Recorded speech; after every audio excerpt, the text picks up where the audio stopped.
Yeah. Hello and welcome to the first episode of FCC Fan TV. I'm Nick and this is my co-host Cody. What's going on, guys? Today we're coming at you to look at the October 3rd matchup from the 2020 season between FC Cincinnati and Minnesota United. We're looking at this match. This is the first time we used the 4-3-3 formation last year. That's important because that's what everyone's thinking Jaap Stam wants to run this year with the team. It's been his preferred formation throughout his career in the Eredivisie, and I'm going to try and say it. Feyenoord, someone's going to correct me, and I hope they do. But that's what he's wanted to use throughout his career, and that's what we've been building this roster towards. So we wanted to look back in that game and see if we could pick up any patterns of play, any sort of wrinkles that the team may have used, whether the personnel that's still on the team, how they looked in that formation, and really just kind of see if we can get any glimpse of how this team's going to look in 2021. So we're going to jump right into that. So Cody, what is something that you noticed in the game that you think is going to be representative of what the team will do this year? So the utilization of wingbacks was something that was really prominent in this game. Um, they didn't work well, but it's obviously a system that Jot likes to use. He likes his wingbacks to go far up into the pitch. The one thing that we both noticed also were that the wingers were cutting in super deep. Which didn't really help. But I think that's a style of play thing for Kubo and Jao specifically in this game. I don't know if that's going to be normal in a Stomps 4-3-3. Um, those are two very obvious things I noticed right off the bat in this So I'm match. going to bring up something here for everybody to look at. One of the images we got from this game, and we can kind of see here what he was talking about. Zhao's way up here and was playing as more of a second striker, so he's way inside of the field, which means Deplan down here providing the width for the offense. So that's just definitely something, as you mentioned, we kind of like to use the wide wing backs and more of maybe the inverted wingers. And we can also kind of see here Garza way out on the touch line. So we definitely like to use the width there from the fullbacks, like you said. So you also said that it didn't necessarily work well. What didn't you think worked well with it there? It was more defensive. So anytime they lost possession, the Minnesota's counter press was right on top of us.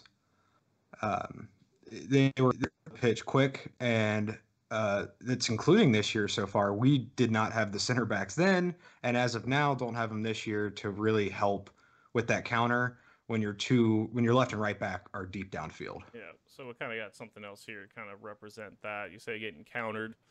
This is we kind of turned it over right in midfield, and they're in mid counter, so not necessarily as wide here. Garza's still kind of back in the play, but there's no Deplan really anywhere in sight. And as you mentioned, the center backs here just kind of getting in a bad position. Boston, as much as we loved him, danger on set pieces, amazing in the air, was not the fleetest of foot, especially at the end. Um, just kind of is what it is. So I definitely kind of agree with you on those points that we would get caught out a bit with how high up the field they were. Kind of another example here for us to look at. We've got one here. We can kind of see we turn it over in midfield, and Garza is way up here, where as he should be in this formation. Like I don't think I want to say he's out of position. As you mentioned, like the 4-3-3 that way we're going to use it is going to use those fullbacks to provide the width for the offense as the wingers come in. So, but it does, as you say, leave us exposed on the counter.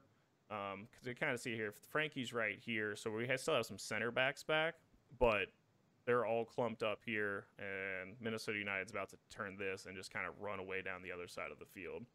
So as you mentioned, it kind of just does provide, that great attacking options, the nice overlapping, which unfortunately I think it's something we didn't see very much this game, as maybe sort of a downside to using these wing backs too.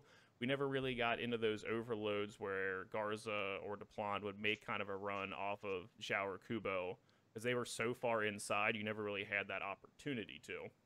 So I'm curious to see if that's how it'll look this year a little bit too, or if it'll be maybe a little bit better with some more experience in the formation, different personnel that they're playing with, or just maybe just some overall more coaching and just experience overall with the formation.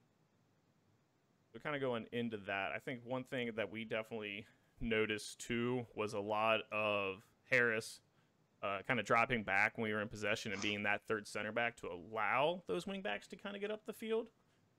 We did it a lot through this game, so we can kind of show what we're talking about here. Kind of in possession, we're building out of the back, which is something we also want to do. We can touch on that a little bit more later, but Harris is right here in the middle of the field, ball at his feet. Waston's basically left center back at this point. Vanderwerf's right center back. And you can actually see in this picture tucked in, that's Zhao right here. So once again, very tucked in. Deplan's somewhere here off screen. But basically what they use there is our wingers were dropping in to basically fill the midfield spot left by Harris as he dropped deep to receive, to kind of provide an outlet option. Because if they don't come in, we're looking at Frankie as being the only middle outlet, and he can just get marked out of the play as he kind of was here. So is that something you think that's going to happen a lot maybe this year, if it's going to have that defensive midfielder drop back in between the center backs a lot more? I think it depends on who's at that position this year. So Harris can do that if he's going to be that center mid for us, and I think it's a situational thing. This game was against Minnesota. If we play let's call a faster team, is that something we want? I think it's going to be completely situational. I think the 4-3-3 is going to remain, but how we play the 4-3-3 will be situational to who we're playing against. Okay, I can definitely see that, because I assume then you kind of didn't really mention him there, and he comes on way late in this game in the 90th minute for his position. But Makoto is more than likely. I don't hesitate to say who's going to probably start at that position this year as the 6.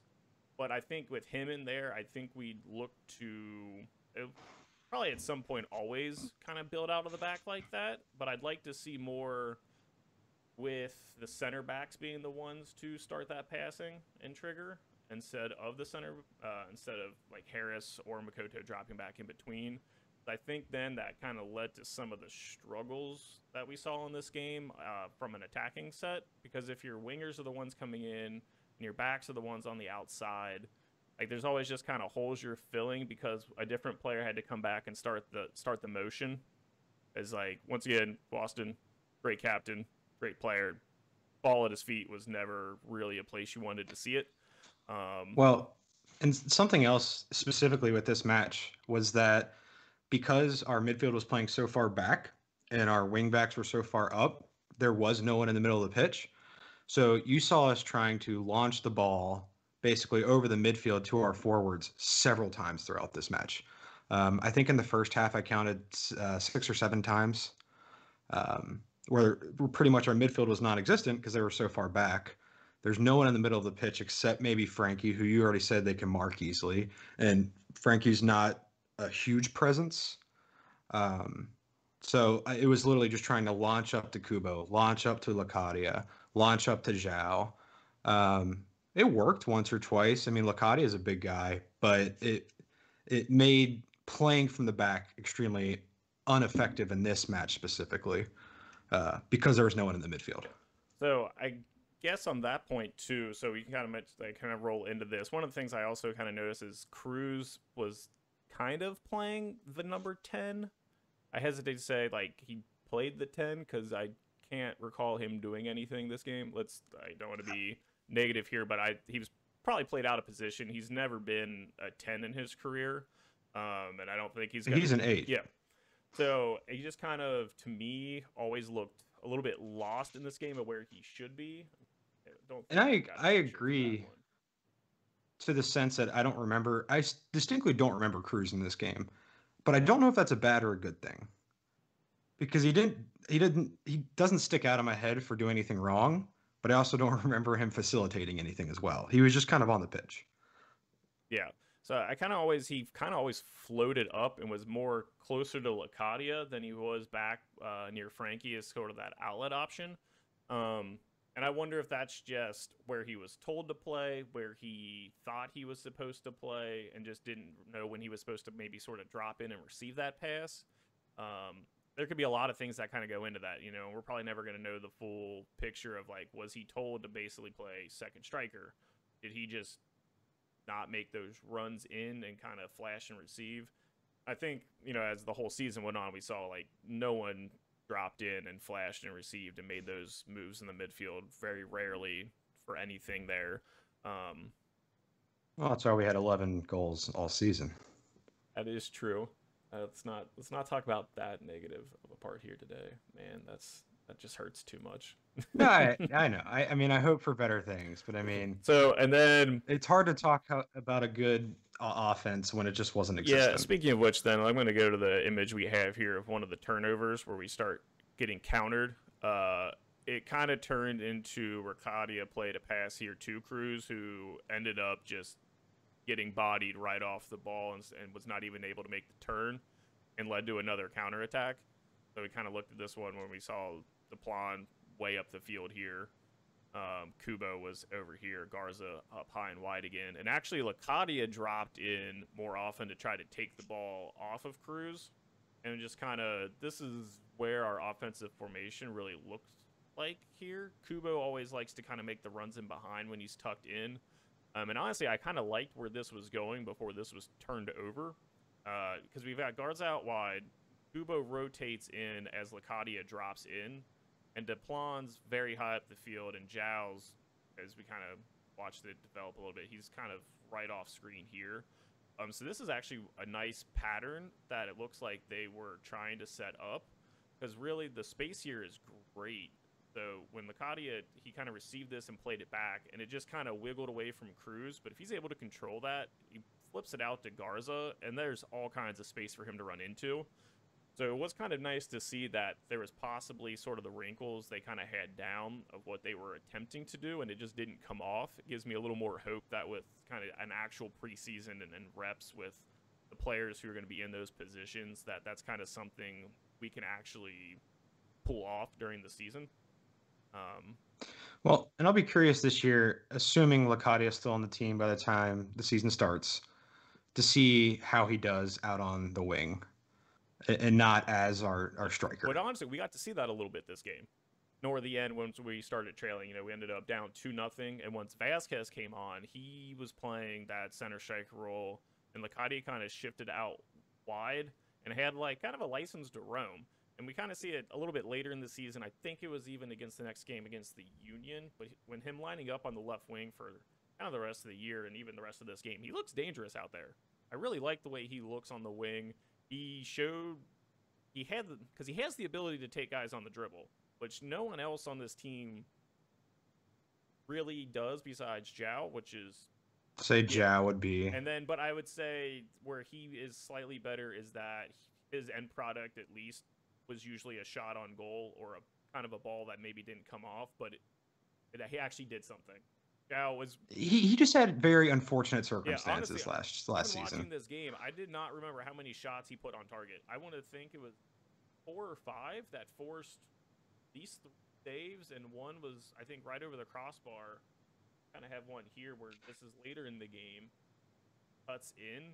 He started out here on the left and kind of got the ball off the strum, and he takes this shot.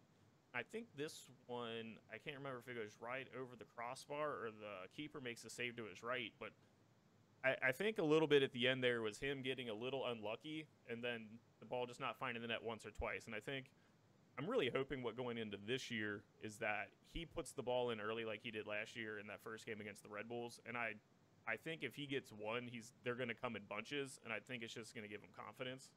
So I'm really excited to see him out on that left wing.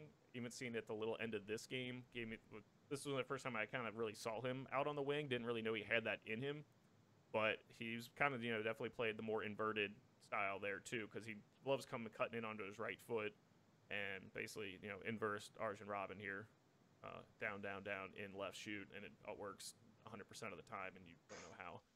But if he can kind of provide any sort of like punch like that from the wing, I think we'll be in much better shape once again offensively than we were all season, and definitely this game. That's one of the few, I think, offensive bright spots that I would say happened here. Is there anything else you noticed that was good on the offensive end? So we had a stretch in the middle of the match. I want to say it was right before half, where we had complete possession of the ball, and it when we were in the final third of the pitch, it worked because we didn't turn it over. So you had we had Zhao and Kubo playing in. You had Garza and Deplan out on their left and right side respectively, and Frankie kind of controlling the middle. The ball was fluid. I want to say we put about 3 or 4 shots on target in about a 15-minute time span. The ball it looked really well. We have certain players. Obviously, DePlane's gone, which I think most of us are okay with. Um, but between Zhao, Frankie, Kubo, Lacadia, we have Brenner in this year, who I assume we're gonna touch on a little bit at the end here. There's the players are there to put the ball into the goal this year. This match, obviously, we only picked it because it was the first time that we played the 4-3-3. There wasn't anything I would say that stood out to me like, oh, I can't wait to see this develop. This was also in October, so we had games after this, and nothing really developed after it. Um, but with the different players, and we didn't have Barreal, I believe, at this point. Correct. Yeah. So even players that we brought in towards the end of last season,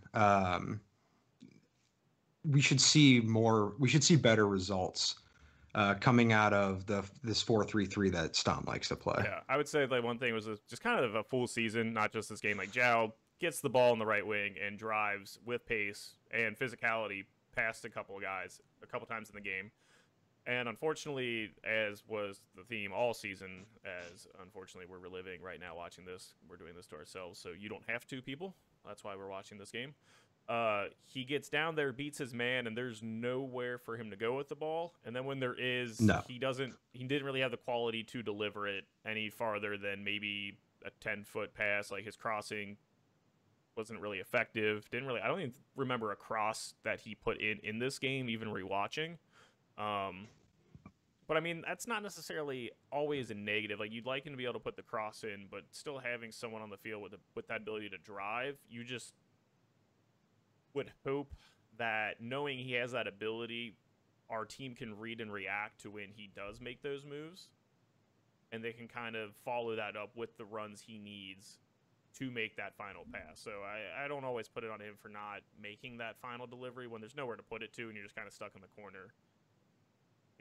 There's only so much you can do.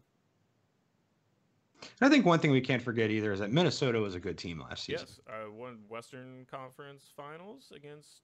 Yep. Uh, finished fourth in the regular season, back-to-back playoff appearances for them. So it's not like we were playing. I don't want to say a team to our level last season, but it's a very good team we were playing, and there were really good moments in this match. And I would say they beat us exactly how they beat everyone throughout this season. They sat back, they absorbed pressure with their defense, and Reynoso on the break is otherworldly. The man gets the ball at his feet and makes the right pass. And then you can see it in later in the game when Kevin Molino subbed on, who we'll see a lot more of this year as he was signed by the Columbus Crew. Provided that wing option, those two linked up, and they just took it a couple different times. We got countered in this game a lot of times. And unfortunately, as a theme for all year, when we get countered, we give up goals. We're really poor on the counter this game and all season. So I hope that is something that we'll kind of be able to address a little bit, but I don't want to really harp too much more on the negative there because I still want to kind of talk about some of the nice moments on the offense. We can come back to some improvements we hope to see this year with new personnel. But I would say a couple things I actually saw this game that I was surprised with my memory of last year and by his demands this offseason was Frankie Amaya actually playing some really nice passes in this game, and I could not have told you he did that until I went back and watched it.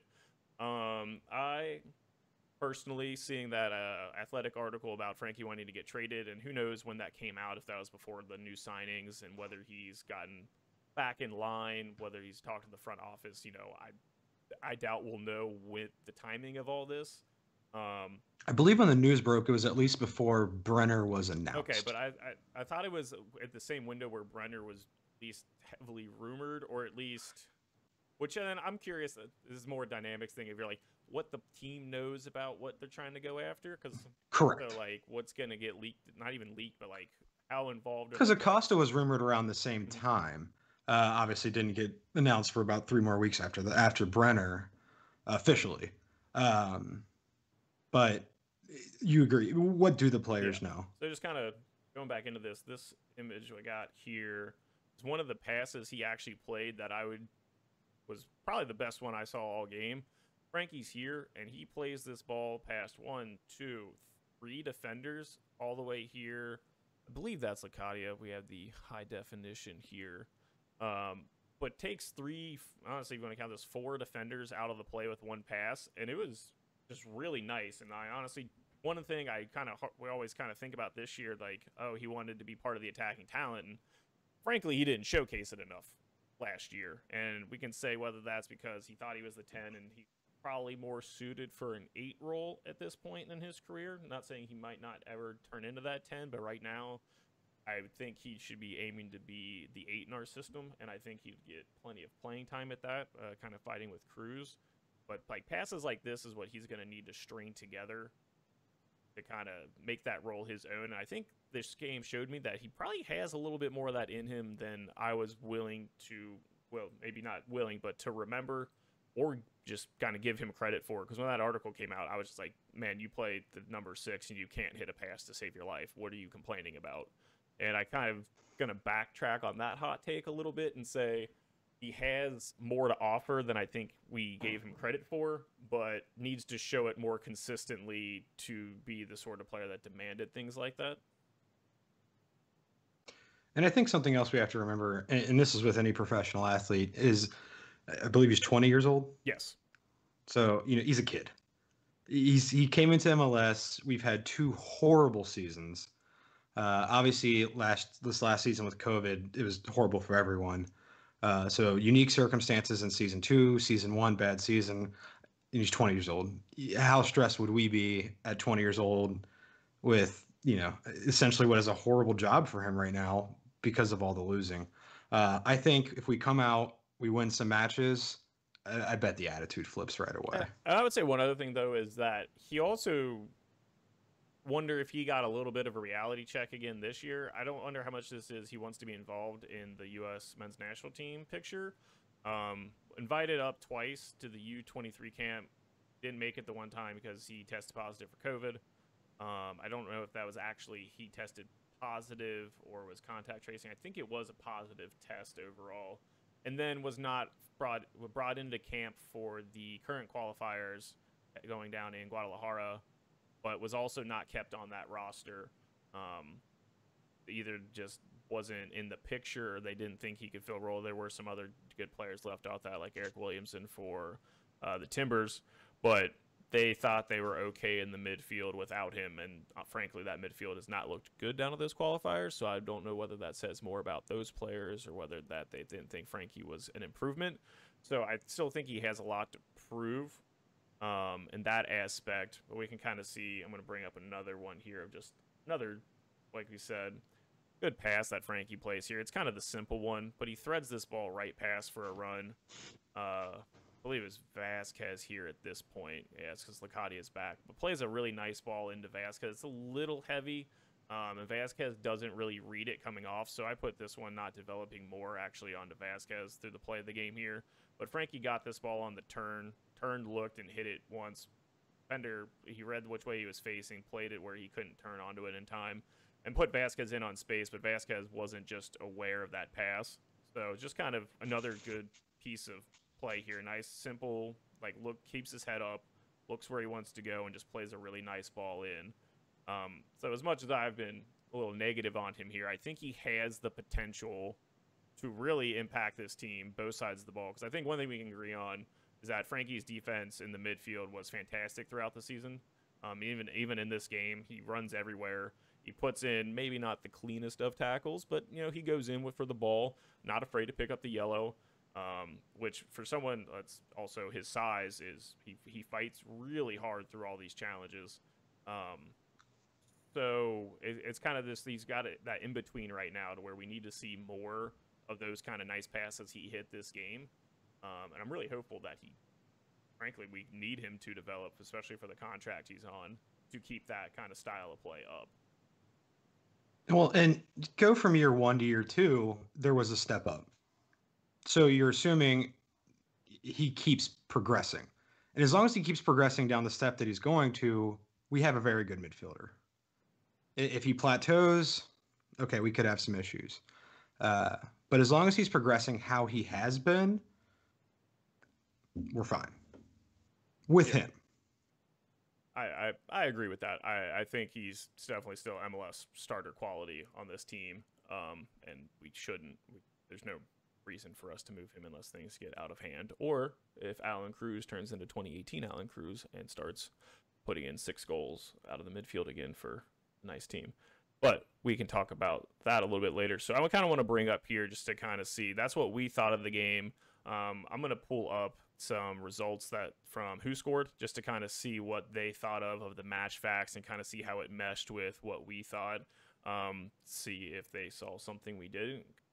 And we can kind of go through the little match facts that they have here. So as you can see, we lost another fun 2-0 game. No goals scored on our end. Theme of the season. And kind of come down here. And really this is one thing I love to look at is the heat map.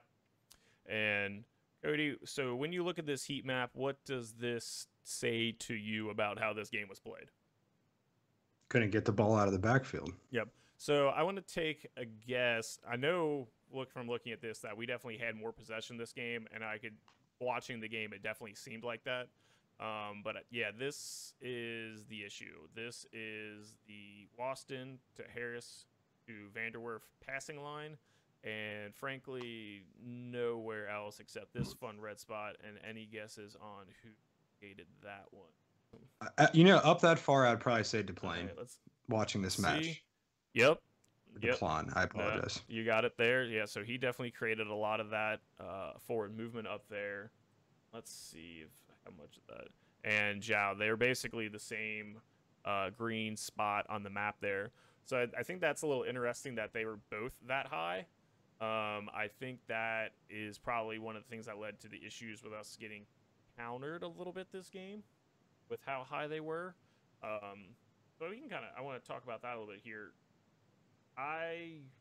Thinking at this kind of here, like, I don't know if our right back this year will get that high up the field. I think it depends on who that right back is. We can kind of leave you a little suspense there because there's definitely some options on this roster that could keep this going. But let's kind of stick with the match facts real quick. I still want it to be Zhao. And, well, I personally think it will end up that way. We can kind of see the ratings here, too. Reynoso, man of the match, played phenomenally against us. And you can kind of see here. It's no surprise. No, not at all. And that's nothing against us. Reynoso is just an excellent player. And kind of on here, no one on our team scored really that high. Highest here was, Waston is 6.8, which I can't really remember what Waston did. He had a couple of tackles this game. Cruz with 5.5 is not surprising. As we said, we didn't really notice him on the field at all for most of this. Amaya with the 6.9, that sounds about right. Like I said, played a few nice passes. Was very involved defensively. Kind of just had his normal game for the season. Kind of Zhao 6.7, Licati 6.3, Kubo 6.2. Representative, I think, of those, at least these two being involved offensively a little bit, but nothing coming of it. I really don't remember Kubo also doing anything this game, so 6.2 seems a little generous. Do you? The left side, all I can distinctly remember is Garza. Garza was up and down that whole left side the entire time he was in.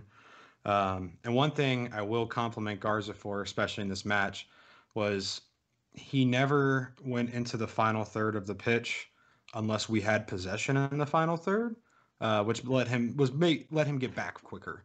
As we've been talking about the counter from Minnesota a lot today, Garza did not create a lot of the issues with that because he never played too deep. But having said that, I also have no idea where Kubo and Cruz were that entire time. It was pretty. If you watched any of that left side the entire match, all you saw was Garza up and down, up and down, up Yeah, and down. and I'll say like I was very impressed with how he played in this match. I really wish his time here had been healthier and better. And honestly, I could say this: most of the games that he was in and looked good are games where we looked good overall as a team. I'm pretty sure he started that first game against New York Red Bull and honestly looked great out there, and then just kind of got gassed as the game went on. Wasn't quite up at the fitness shape, but overall the time he's been actually able on the field and playing that overlapping left back role, which is what this formation needs, was always just beneficial for this team. So definitely in this game showed that kind of style of play that he fit this formation, which is why we probably went out and got him. But unfortunately just couldn't keep it string it all together there. I'm going to take a look here. We're going to pull up the match report. And let's kind of just see if this kind of figures out what we thought of this game. So for Minnesota United, high number of chances relative to possession. Yes, countered us very effectively.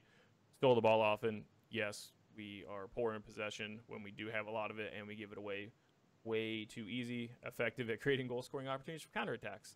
Yes, yes, and strong at finishing. Also, yes, not that many chances. Let's see here. 2 counterattacks they had here, and chances in open play, one from a set piece, and they got the penalty, which we didn't really cover earlier because there was no reason to really say LePon made a bad tackle in the box and got punished for it. Besides former FC Cincinnati player for a minute, Kamara is the one that scored that penalty. That is true. He was with us for about 60 seconds. And honestly, with revisionist history, probably shouldn't have got rid of him that first year. No. But, he was beaten out by the great Fernando Adi, as we all remember. And then, so let's kind of see what there's here. We played defense, stole the ball from the opposition. We had the majority of the possession. I can get that. Effective at creating goals opportunities from set pieces.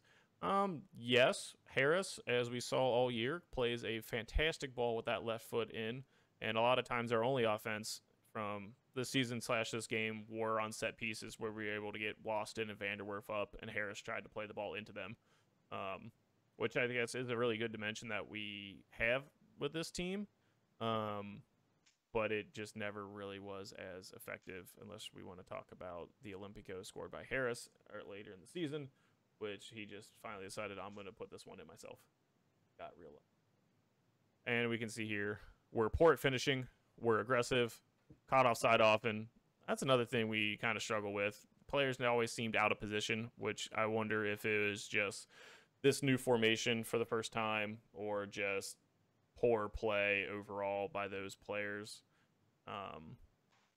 Then favored long shots, attack through the middle. I don't necessarily agree with that one. We always seem to like to go down the wings with it.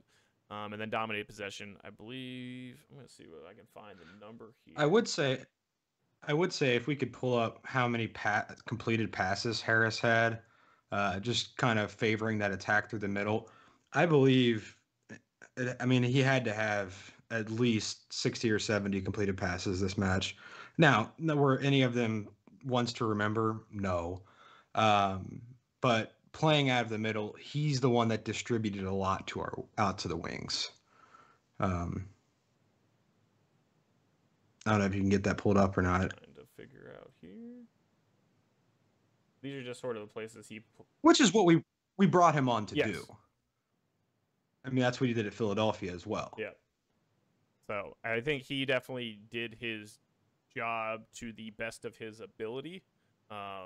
Is I think the best way I can say that he was in there to play those passes, recycle that possession, just kind of keep the ball moving, and then play the long ball when he had the chance. And then obviously we kind of all know about his defensive limitations at this point. I believe he's 34 going into this season, so 33 last year. Never has been that sort of. I think he's 36. Okay, so yeah, either way, up there in age, especially for a midfielder in professional soccer, that's just kind of something that you can't really, the legs aren't there. He never was that defensive enforcer at any point in his career, at least to my knowledge, unless I maybe missed something from his younger days. But he doesn't sort of have that bite to him, which is why I think Frankie always played more of that defensive role out there, which is something we're still going to need. But overall, I'd say this heat map sums this game up for us pretty well. Um, Honestly, I think it's a little more aggressive in the box here than I remember from anything here. But uh, this definitely, the right wing being up here a lot, both DePlon and Zhao basically occupying the same space. And then the passing between Harris when he came back to grab possession and the center backs. Um, this is all, and then the counterattack down their right wing. It's all just seems exactly spot on with how this kind of game played out. So I guess looking at this game, kind of picturing all the things we talked about as a whole, kind of see what we think how this 4-3-3 that we saw in this game fits the roster that we currently have now. I think there's a lot of very similar style players we brought in to fill some of the least what we tried to do in this game. Not always effectively, but I think the first big comparison that's going to be probably exactly the same is Matarrita in the place of Greg Garza. I think they play a very similar style. Matarrita loves to get up on the field, and I honestly think he'll go even farther and kind of try to create the action and go into the box, which I'm excited to see. We need more offensive threat on this team from everywhere on the field. But I think that's going to be a very similar kind of transition to where looking at this game, if you had told me that was Matarrita up there this year watching a game back, I wouldn't be surprised if that's how he plays. That's how he played at NYCFC. Also, Harris had 96 passes. It took me a second to find it, but I knew the total was high from this Yeah, I match. believe we only played 500 passes. No, we had 747 touches. Okay, a little more than I thought, but I mean, he was 1 out of every 7 he touched the ball minimum. Yeah. So ball was at his feet. Just to park on my point from earlier. What do you see Matarrita filling that Garza role adequately better, same? I would say the same, but what we can hope for, and this is not Garza's fault, but if he stays healthy. Garza was fine when he played. He just played sparingly because he was always hurt. So if Matarrita can stay healthy, All right, so bad. I think we're looking at the same quality of player. All right, so bad news. Matarrita Yeah, injury history. So maybe we're going to get the exact same player, possibly a little more offense involved. So, but I do think with going into this year and how they're talking that we'll have sort of a different front three than we did, maybe not completely different, but in different positions. Him forming up on the left side with what's been this preseason in camp and rumored that Licati will be the starting left wing. Which makes sense. Yes, as we kind of touched on here, he looked good cutting into the right.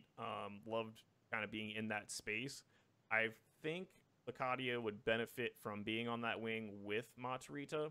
Like I said, what we didn't see this game from this 4-3-3 with the fullbacks up that high were any sort of overlapping runs that they could pull with those wings to kind of trying to draw players with them.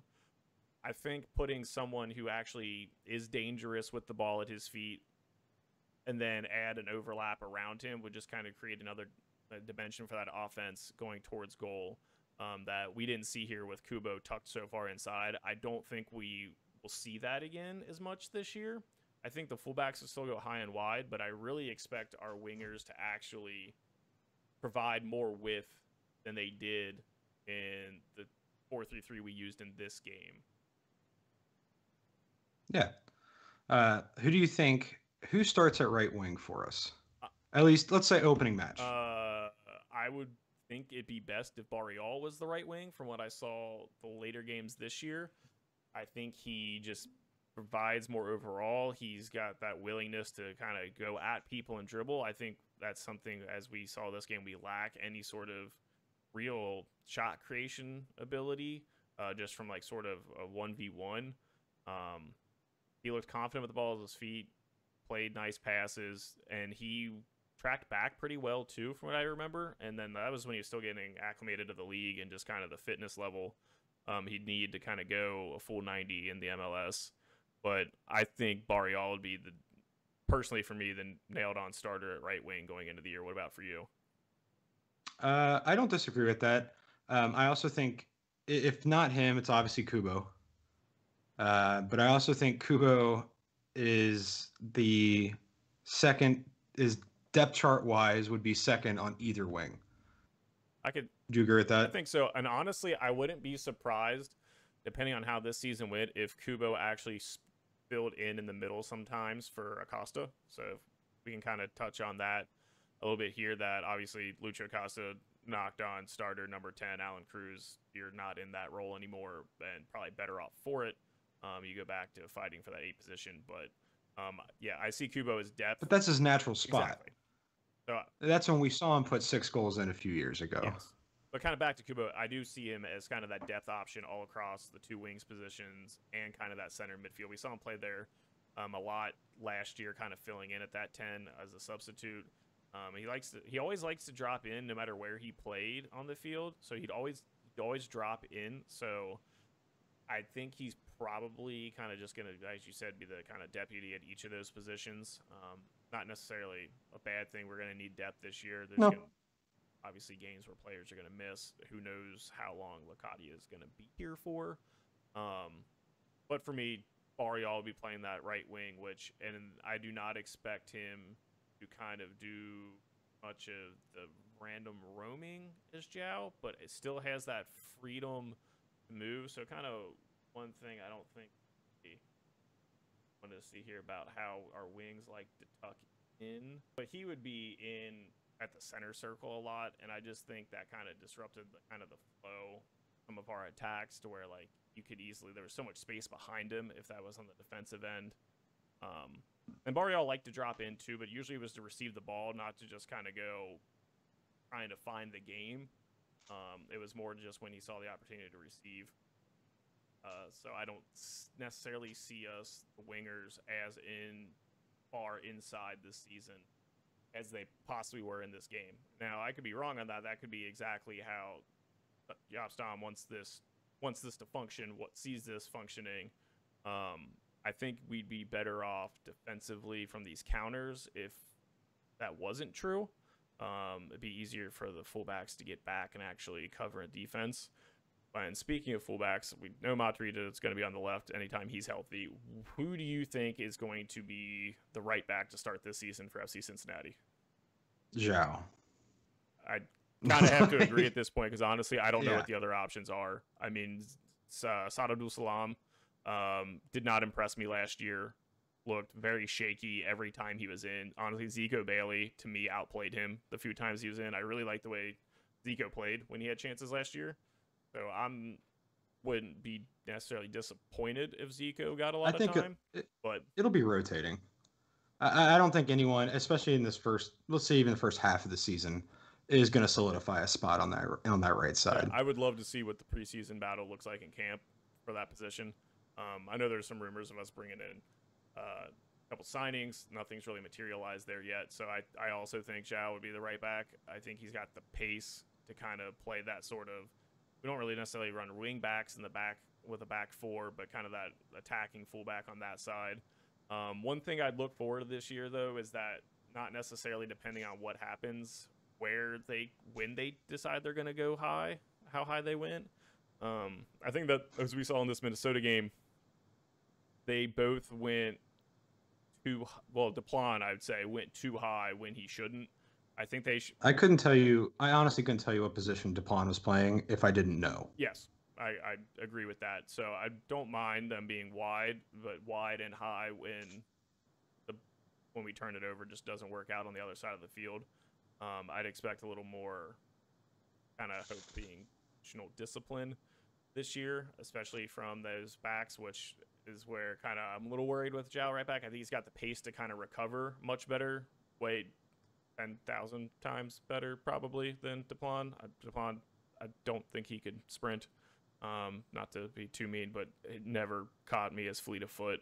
Basically seemed like he was a center back slid out wide, and we got punished for that kind of speed. So Joao definitely seems like he can contribute there, and then wouldn't necessarily have to be relied upon to play that finishing ball from the right back position.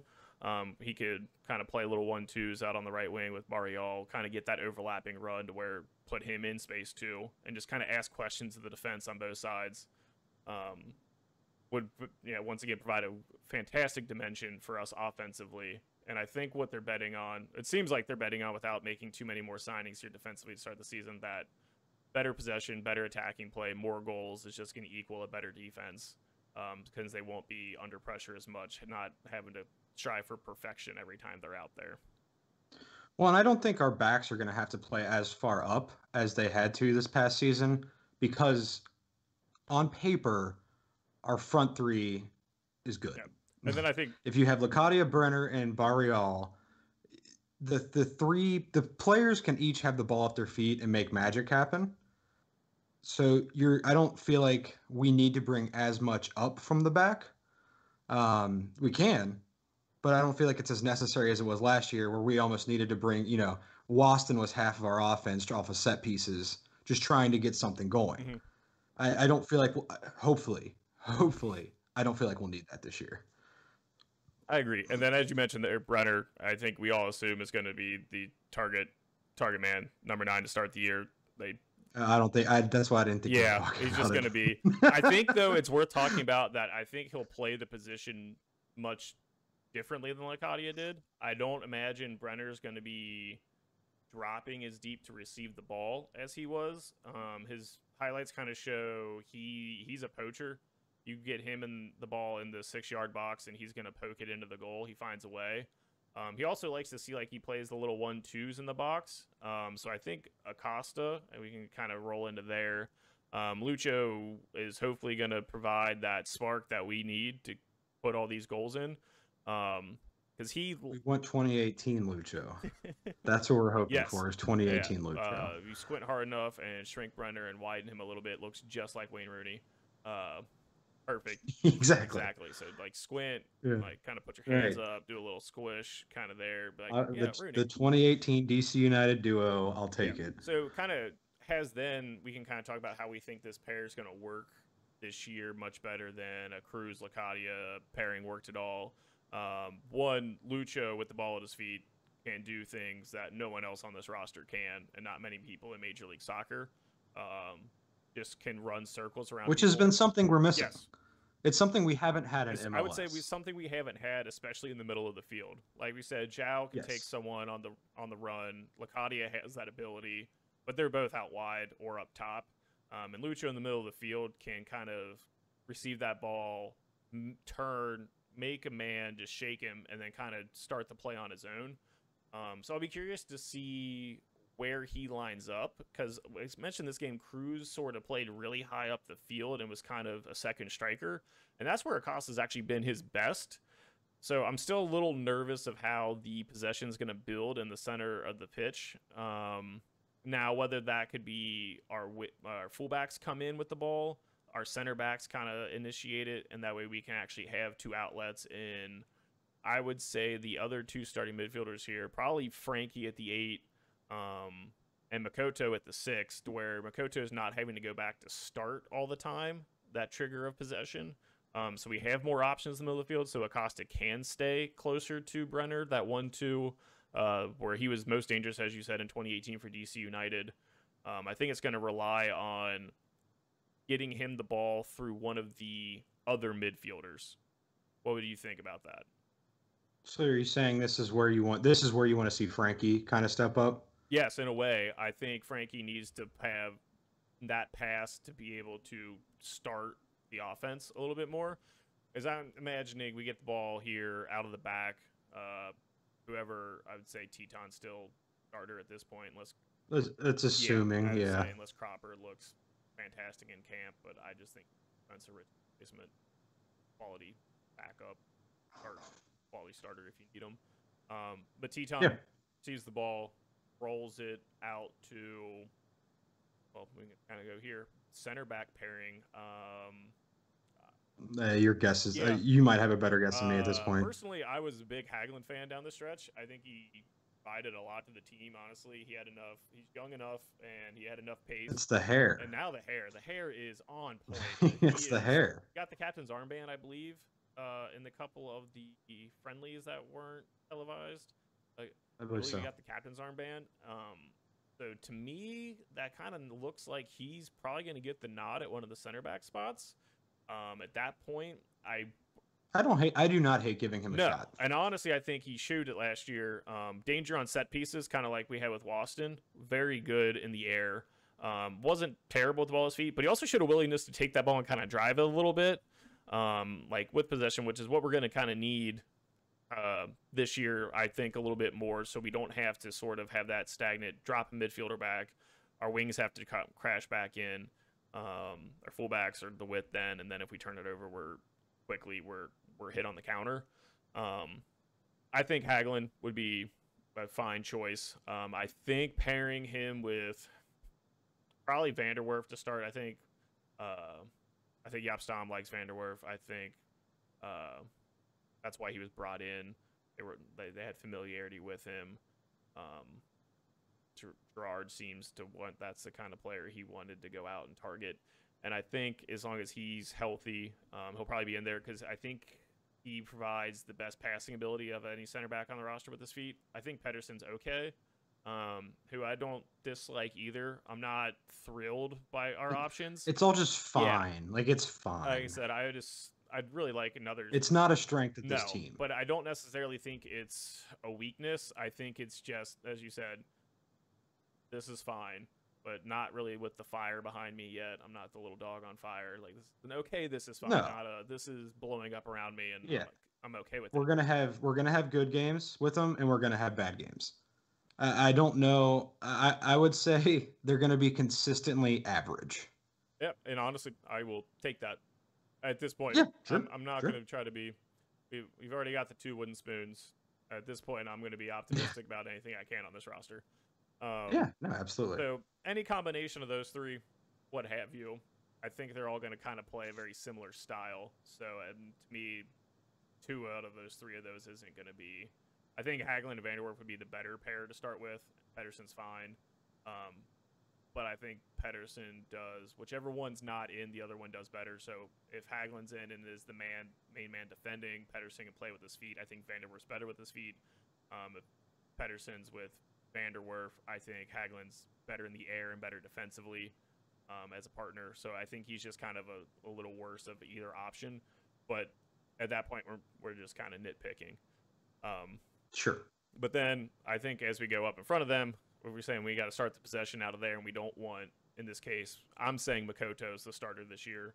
I don't disagree have to with drop that. back in there as that center back, kind of to start possession. I think we'd be better off if he was kind of more on the same level as Frankie, almost sort of like 2/8. I think he's definitely more mobile than Harris. I want to see how he looks after a full season of training after his injury coming back last year. He never really looked like he got up to full speed. So I'm curious to see if he gets that full 100% level back. Because I think we'd be definitely more dangerous if he's able to track forward and be that sort of like 6-8 hybrid, I would say, in possession. We could have him more up the field instead of all the way behind with kind of that space between him and Frankie. I think we'd be better off with them kind of at the same level, kind of sort of to receive that possession. Do you see Makoto starting at the 6 for us? Yeah, I think so. If we want to build it out from the back, so if we're saying Vanderwerf, Hagelin, we've already touched on Zhao, most likely in right. If we want to keep working up that way, you think of seeing Makoto or Cruz? Honestly, I think the 6 between Makoto and Harris. For this. So you okay? So, because I think out of the 4-3-3 how we hear, it'd be sort of like 6, 8, 10 kind of staggered, where the 6 and the 8 kind of slide almost more to a. So at this point, like, we're kind of nitpicking on whether it's the 4-3-3, 4-2-3-1. I think as long as Frankie or Cruz are in it, it's a 4-3-3. And those definitely more of an offensive-oriented position that can track back. If we ever line up with Makoto and Harris, I think we're definitely more of a 4-2-3-1 with Acosta at the top of like the Christmas tree right there, the little diamond. But in the 4-3-3, I think the 6 is between Makoto and Harris for what we want to do. Okay. And I think they each bring something different, and depending on which one's in, we're going to play differently for that game, just for what their skill set is. I think Makoto tracks back more, gets up more, and is just overall more mobile, so he can actually kind of take that and dribble. He definitely, from what I saw last year, could definitely take the ball, turn under pressure, and kind of push forward with it, which I never really saw Harris do a lot. He kind of liked more to sit back and then kind of spray those long diagonals as, Harris is a passer. Yes. Honestly, he plays. That's just what he is. So for anyone, the U.S. men's national team kind of plays the Michael Bradley role. And I think a nice long ball cuts it anymore for this team. I think he needs to provide another little dimension. I think he's great depth. Like if he starts, I'm not going to be disappointed, but I think it's definitely going to limit what we can do overall with this game plan. Are we thinking Cruz or Frankie? First match. First match. I'm going to say Frankie, mainly for the fact that Cruz is honestly missing 2 weeks at least right now. He got called up, him and Matarrita both, called up by the Costa Rican national team. So that's good experience for them. Okay, sorry. I kind of forgot about that. Let's take that fact out of it. I'm saying if you were just going off of they're both available, would you take right now Frankie or Cruz at that 8 spot? I've already kind of made an argument on a couple different posts on the FC Reddit for Cruz. I think if Cruz looks in camp anything close like he did in 2018, that's a better player offensively than Frankie, which I think if Makoto starts, we can play Cruz at that 8 and not expect him to have to track back as much, which he does not necessarily do all the time. No. So it's kind of one of those things. Which is okay. So I'm more comfortable with Cruz if it's Makoto. I'm more comfortable with Frankie if it's Harris. I don't really mind if it's Frankie and Makoto either. I think that's a fantastic pairing. And honestly, if Frankie, whichever one's looking better in camp, honestly, we'll see tomorrow. We're recording this on the 26th. We have our first televised preseason game against the Fire? Yes. Chicago Fire on the 27th at like 11:30. So this will be a kind of interesting test to kind of see what we talk about here and how that ends up. So Frankie will probably get the nod at the 8 in that game, so I'll be curious to see how he does. And honestly, I think it's just going to look whoever looks better in camp at this point. I think they're kind of at a dead even. Frankie brings more defensively. Cruz, if he's back in that in like 2019, 2018, whatever season, it's all blurs. Time runs together at this point. COVID. When he scored all those goals, I mean, he and then had confidence. That back heel he scored in that game was just, I don't think. So are you talking about the Timbers game? That was just filthy. And honestly, I've not seen any sort of guile like that out of Frankie at this point. So I think Cruz just makes that late arriving run to the box as an 8 much more consistently. But if we're looking for maybe more defensive bite, I think Frankie will get the nod. But I'm not bitter about whichever one starts. I think because it'll be chosen on whoever's better in camp. So if the starter is the one that's been better in camp, then play which one that's been better in camp. We're recording this on Friday the 26th. Hopefully we get this uploaded before the scrimmage tomorrow. We do have the scrimmage tomorrow. I think what we kind of covered today is kind of what we want to see, at least examples of it. It's just a scrimmage. Yeah, and then honestly, I feel like there's going to be a lot of rotation tomorrow. I know. I think Alex Deck tweeted that a couple of the trialists might get some playing time. Kyle Scott, the U23 from Newcastle United, and she said Edgar Castillo, and I'm not quite sure. I didn't get a chance to look up honestly who that was. So bad look on my part on that one, but that name didn't really ring a bell. So we might see them get some play at the 6 or the 8. I think Scott plays the 8, or has in the youth system over there in the Premier League. So I'll be curious to see at that. I want to see, honestly, how I'd assume Flanagan gets to start at left back then, the super draft pick from this year, because Matarrita is still up with the Costa Rican national team. So it'll be a nice change to see who starts at left back, because I would assume that's the backup going into the season, and we're gonna need them with. We're gonna need it. So it'll be nice to see if Flanagan does that look well. I've seen apparently Zico Bailey's gotten some time in camp at that left back position. And like I said, I like the way he looked last year. He has some limitations defensively with he's just playing short. He's just can't really do anything. There were some games last year he looked good and he just all went over his head and can't teach height. So, but Yeah. looked comfortable on the ball, went forward with it well, looked for those combination passes, the 1-2s, which was where we kind of struggled all last season. So that'll be interesting. Like to see who starts at center back. I'm going to say if Vanderwerf's in health, looking good. Hagelin's been getting the armband. I probably see those two. I'll be curious to see if we see Jaap right back. I want to see how that looks. Hopefully we actually get to see it because it's been talked about, rumored about, message boarded about, tweeted about. But honestly, I don't think we've got any real footage on how that's looked.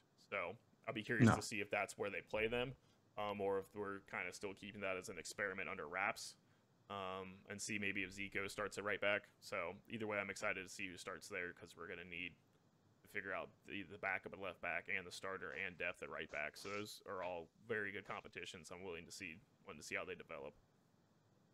Yeah. No, I'm excited for tomorrow. I believe it's streaming through FCC's website. FC Cincinnati / streams, which is where we were able to watch these last games. So it's really nice of the team to keep those streams up from last year. Really was fun to go back and rewatch this game. Do you see any other strange, different starters? I think we're all just hoping to see that front four. Yeah, at least some variation of it. If it's 5 minutes, it's 5 minutes. But I think I heard that's what we want to see. I think I've read that front four: Acosta at the 10, Lacadia left wing, Brenner at the 9, and then Barrial at the right wing was who played a little bit against in that closed door. It never happened. In the 11 scrimmage, where apparently we just blasted them, and apparently they looked good and created chances and shots. So if that's true, I want to see it with my own eyes, and I want to get hyped. And then I just want. Yeah, I want I love FCC, and I'm excited for the season, but I want that reason to go in with way too many expectations. Oh yeah, I want to be grounded a little bit throughout the season, but I want to go in with like, we're winning the MLS Cup this year expectations out of excitement. I don't know if I'll believe that. I want that excitement though. To get excited about learning Portuguese. That way I can yell whatever I want to at Brenner every time he comes near me, and hopefully it's great. Because I want to get hype. I want to get that sweet MLS Cup tattoo on my left calf like Zelarayan did. Like I want to be excited for the season. Got to get it preemptively. Go Jason Terry, get it before your run to the finals. That way you can call it up. Yeah, exactly. So I'm excited. Pictures where it didn't happen. I'm excited. So watching this game, despite knowing how bad we were at the end of last year, all last season, lost 2-0. It was nice to kind of look at this game for the positive viewpoints and to kind of see what we can build on for this year. And honestly, leaving watching this game, I was actually pretty excited, and I kind of forgot that I thought the same thing at the time I saw this. We lost 2-0, but they're building blocks of the 4-3 that I was excited to see as that season went on last year that nothing developed from. We only used the 4-3, I think, once more in the next game against the Union, and we lost 3-0, where they scored 3 in the second half, and watched 34-year-old Silvino come on with the silkiest feet in the league.